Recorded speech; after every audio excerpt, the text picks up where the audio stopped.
martyrs du peuple palestinien.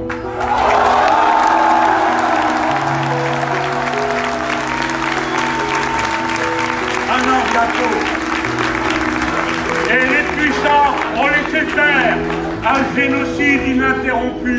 Ils ont oublié la leçon. Ils ont oublié Guernica parce qu'ils le font eux-mêmes actuellement. Et donc, quand je pense que mon pays si puissant, son peuple toujours tellement prêt à se porter à la rescousse des grandes causes, ne fait rien pendant que le massacre continue.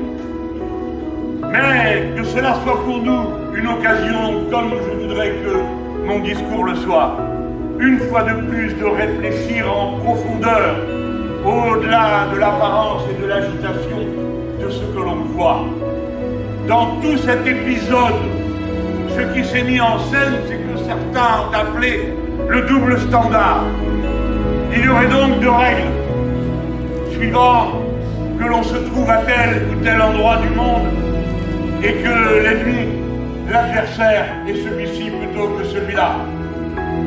Eh bien, le double standard n'existe pas. Là où il y a deux standards, il n'y a plus de standard, il n'y a qu'à loi de la force.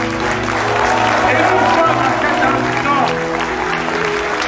à cet instant de l'histoire de la classe ouvrière. Mais il est temps que quelques-uns sortent le dimanche.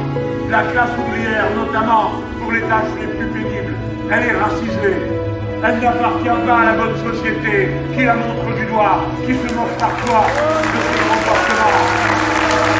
Jamais nous n'avons été aussi fidèles au combat de la gauche que lorsque nous faisons ce travail-là. Eh bien, mes amis, mes camarades, pour que vous compreniez à quel point cette tâche est centrale, incontournable, si les quartiers, si les plus pauvres avaient voté comme le reste du pays, alors à cette heure, nous aurions la majorité absolue.